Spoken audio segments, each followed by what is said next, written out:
ಅಹಮದಾಬಾದ್ ಅಲ್ಲಿ ಒಬ್ರು ಹುಡುಗಿ ಇದ್ದಾರೆ. ಈಗ ಅವರ ವಯಸ್ಸು 36 ವರ್ಷ.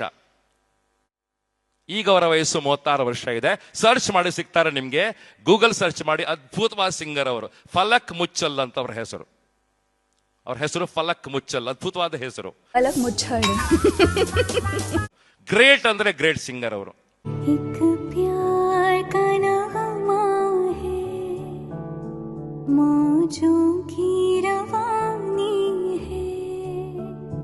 ಅವರ ಸ್ಟೋರೀಸ್ ನಾನು ಬಹಳ ಬ್ರೀಫ್ ಆಗಿ ಹೇಳ್ತೇನೆ, ಚುಟುಕಾಗಿ ಹೇಳಿ ಮುಗಿಸ್ತೇನೆ. ಆ ಹುಡುಗಿ ಸಣ್ಣ ಪ್ರಾಯದಲ್ಲಿ ಬಹಳ ಚಂದವಾಗಿ ಹಾಡೋದನ್ನ ಕಲಿತಾರೆ, ಭರತನಾಟ್ಯವನ್ನ ಕಲಿತಾರೆ, ಸಂಗೀತವನ್ನ ಕಲಿತಾರೆ, ಬಹಳ ಚಂದ ಹಾಡ್ತಾರೆ. 9ನೇ ಕ್ಲಾಸಿಗೆ ಬಂದಾಗ ಒಂದು ಘಟನೆ ನಡೀತು. She was in 9th standard. ಕ್ಲಾಸಲ್ಲಿ ಪಾಠಗಳಾಗ್ತಾ ಇದೆ, ಪಕ್ಕದಲ್ಲಿ ಕೂತಿರ್ತಕ್ಕಂಥ ಹುಡುಗ ಜೋರಾಗಿ ಅಳ್ಳಿ ಸ್ಟಾರ್ಟ್ ಮಾಡ್ತಾನೆ.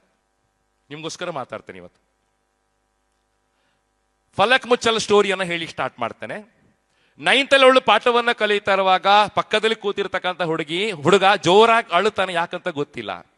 ಕೇಳುವಾಗ ಅವನು ಹೇಳ್ತಾನೆ, ನಿನ್ನೆ ಸಾಯಂಕಾಲ ನಂಗೆ ಎದೆನೋ ಸ್ಟಾರ್ಟ್ ಆಗಿತ್ತು, ಏನಂತ ಗೊತ್ತಿಲ್ಲ. ಡಾಕ್ಟರ್ ಬಳಿ ಹೋಯ್ತು, ಡಾಕ್ಟರ್ ಬೈಪಾಸ್ ಸರ್ಜರಿ ಮಾಡಬೇಕು ಅಂತ ಹೇಳ್ತಾ ಇದ್ದಾರೆ, 6 ಲಕ್ಷ ಬೇಕು ಅಂತ ಹೇಳ್ತಾ ಇದ್ದಾರೆ. ನನ್ನ ಅಪ್ಪರ ದುಡ್ಡಿಲ್ಲ, ಅವರ ಆಟೋ ರಿಕ್ಷಾ ಡ್ರೈವರ್ ಆಗಿದೆ, ದುಡ್ಡಿಲ್ಲ ಅಂತ ಹುಡುಗ ಜೋರಾಗಿ ಅಳ್ಳಿ ಸ್ಟಾರ್ಟ್ ಮಾಡ್ತಾನೆ. ಫಲಕ್ ಮುಚ್ಚಲ್ ಮನೆಗೆ ಬಂದು ಅಮ್ಮನಿಗೆ ಹೇಳ್ತಾಳೆ, ಅಮ್ಮ ನಂಗೆ ಅವನಿಗೆ ಹೆಲ್ಪ್ ಮಾಡ್ಬೇಕು ಅಂತ ಆಸೆ ಇದೆ, ಏನ್ ಮಾಡ್ಬೇಕಂತ ಗೊತ್ತಿಲ್ಲ, 6 ಲಕ್ಷ ಬೇಕಂತೆ, ಏನ್ ಮಾಡ್ಬೇಕಂತ ಗೊತ್ತಿಲ್ಲ. ಆಗ ಅಮ್ಮ ಹೇಳ್ತಾಳೆ, ನನ್ನ ಪ್ರೀತಿ ಮಗಳೇ, ನಿಂಗೆ ಸಂಗೀತವನ್ನ ಕಲಿಸಿದ್ನಲ್ಲ, ಯಾಕೆ ಕಲಿಸಿದ್ ಯೋಚನೆ ಮಾಡು. ಶಾಸ್ತ್ರೀಯ ಸಂಗೀತ ಗೊತ್ತಿದೆ ನಿಂಗೆ, ಚಂದ ಹಾಡ್ತಿ, ನಿನ್ನ ಪ್ರತಿಭೆಯನ್ನ ಬಂಡವಾಳ ಮಾಡ್ಕೋ, ಚಾರಿಟಿ ಮಾಡ್ಲಿಕ್ಕೆ ಆಗತ್ತೆ ನಿಂಗೆ ಅಂತ ಅಮ್ಮ ಹೇಳ್ಕೊಳ್ಳಿ ಸ್ಟಾರ್ಟ್ ಮಾಡ್ತಾರೆ. ಮರದಿವ್ಸ ಅವಳು ಕ್ಲಾಸಿಗೆ ಒಂದು ಮೀಟಿಂಗ್ ಮಾಡ್ತಾಳೆ ಫ್ರೆಂಡ್ಸ್ ಒಟ್ಟಿಗೆ.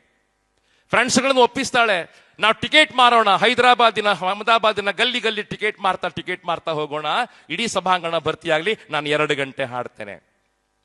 ಸಭಾಂಗಣ ಹೀಗೆ ಭರ್ತಿ ಆಯ್ತು. ಸಾಯಂಕಾಲ ಒಂದು ಪ್ರೋಗ್ರಾಮ್ ಅಲ್ಲಿ ಪದ್ಮಾಸನ ಹಾಕೊಂಡು ಹಾಡ್ಲಿಕ್ಕೆ ಸ್ಟಾರ್ಟ್ ಮಾಡ್ತಾಳೆ. ಕಣ್ಣು ಮುಚ್ಚಿಕೊಂಡು 9ನೇ ಕ್ಲಾಸಿನ ಹುಡುಗಿ, 14 ವರ್ಷ ಪ್ರಾಯದ ಹುಡುಗಿ, ಅದ್ಭುತವಾಗಿ 2 ಗಂಟೆ ಕಚೇರಿ ಮಾಡ್ತಾ 2 ಗಂಟೆ ಹಾಡ್ತಾಳೆ. ಸಭಾಂಗಣ ಜನ ಎದ್ದು ನಿಂತವಳಿಗೆ ಚಪ್ಪಾಳೆ ಹೊಡಿತಾರೆ. ಕೊನೆಯ ಪದ್ಯ ಬಾಕಿ ಇದೆ. ಲಾಸ್ಟ್ ಪದ್ಯ ಬಾಕಿ ಇರುವಾಗ ಅವಳು ಕೈ ಮುಗಿದು ಎದ್ದು ನಿಂತ್ಕೋತಾಳೆ. ನಾನು ಹಾಡಿದ್ದು ನನಗೋಸ್ಕರ ಅಲ್ಲ, ನನ್ನ ಫ್ರೆಂಡಿಗೋಸ್ಕರ ಹಾಡಿತಕ್ಕಂತ ನನ್ನ ಫ್ರೆಂಡಿಗೋಸ್ಕರ ಹಾಡಿದ್ದು. ಅವನಿಗೆ 6 ಲಕ್ಷ ಬೇಕಾಗಿದೆ, ನಮ್ಮ ಫ್ರೆಂಡ್ಸ್ ನಿಮ್ಮ ಮಧ್ಯೆ ಬರ್ತಾರೆ, ದುಡ್ಡು ಕೊಡಿ, ಎಷ್ಟಾಗುತ್ತೋ ಅಷ್ಟು ಕೊಡಿ.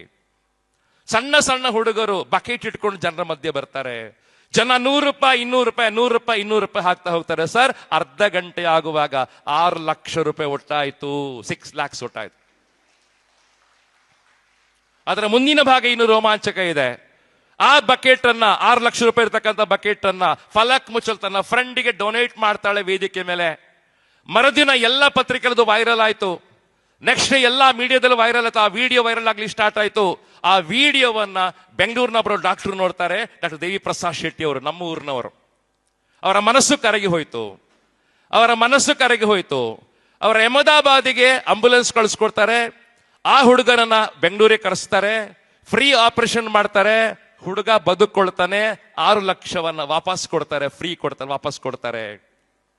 ಮರುದಿನ ಆ ಹುಡುಗ ತನ್ನ ಬಕೆಟ್ ತಗೊಂಡು ಕ್ಲಾಸಿಗೆ ಬರ್ತಾನೆ. ಅವಳಿಗೆ ಥ್ಯಾಂಕ್ಸ್ ಹೇಳ್ತಾನೆ. 6 ಲಕ್ಷವನ್ನು ವಾಪಸ್ ಕೊಡ್ಲಿಕ್ಕೆ ಅಂತ ಹೋಗ್ತಾನೆ. ಅವಳು ಹೇಳ್ತಾಳೆ, ನಂಗೆ ವಾಪಸ್ ಕೊಡೋದು ಬೇಡ, ನೀನೇ ಇಟ್ಕೋ.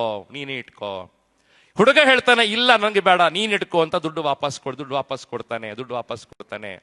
ಇವಳಿಗೆ ಏನ್ ಮಾಡ್ಬೇಕಂತ ಗೊತ್ತಿಲ್ಲ. ಅಮ್ಮನ ಹತ್ರ ಮತ್ತೆ ಕೇಳ್ತಾಳೆ. ಅಮ್ಮ ಹೇಳ್ತಾಳೆ, ಈ ದುಡ್ಡನ್ನ ಡೆಪಾಸಿಟ್ ಮಾಡು, ಬ್ಯಾಂಕಲ್ಲಿ ಫಿಕ್ಸೆಡ್ ಡೆಪಾಸಿಟ್ ಮಾಡು, ಒಂದು ಚಾರಿಟಿ ಫಂಡ್ ಅನ್ನ ಸ್ಟಾರ್ಟ್ ಮಾಡು, ಒಂದು ಚಾರಿಟಿ ಟ್ರಸ್ಟ್ ಅನ್ನ ಸ್ಥಾಪನೆ ಮಾಡು. ಅದರ ಮೂಲಕ ನಾವು ಯಾರಿಗೆ ಹಾರ್ಟ್ ಆಪರೇಷನ್ ಮಾಡಿಸ್ಬೇಕಾಗಿದೆ ಆಪರೇಷನ್ ಫ್ರೀ ಮಾಡ್ತಾ ಹೋಗೋಣ ಅಂತ ಅವಳ ಅಮ್ಮ ಹೇಳ್ತಾಳೆ. ಡೆಪಾಸಿಟ್ ಸ್ಟಾರ್ಟ್ ಆಯ್ತು. ಈಗ ಅವಳ ಬ್ಯಾಂಕಲ್ಲಿ, ಅವಳ ಟ್ರಸ್ಟ್ ಅಲ್ಲಿ 600 ಕೋಟಿಗೆ ಜಾಸ್ತಿ ದುಡ್ಡಿದೆ. 1300 ಮಂದಿಗೆ ಫ್ರೀ ಆಪರೇಷನ್ ಅವಳು ಮಾಡಿಕೊಟ್ಟಾಗಿದೆ. ಎಲ್ಲಾದ್ರೂ ಬಡ ಮಕ್ಕಳ ಆಪರೇಷನ್ಗೆ ದುಡ್ಡು ಬೇಕು ಅಂತ ಆದ್ರೆ ಫಲಕ್ ಮುಚ್ಚಲಿಗೆ ಫೋನ್ ಮಾಡಿದ್ರೆ ಅವಳು ಬಂದು ಕಚೇರಿ ಮಾಡಿಕೊಟ್ಟು ಹೋಗ್ತಾಳೆ, ದುಡ್ಡನ್ನ ಡೊನೇಟ್ ಮಾಡಿಕೊಟ್ಟು ಹೋಗ್ತಾಳೆ. ಬಹಳ ಗ್ರೇಟ್ ಅಂತ ಅನಿಸ್ತಾ ಇದೆಯಾ? आपके पास डॉल्स का कलेक्शन है? 3,803 dolls I have. जिस भी बच्चे की सर्जरी होती है उसका नाम भी, डॉल का नाम भी उस बच्चे पर रखती हूँ. तेरे दिल की गलियों से मैं हर रोज गुजरती हूँ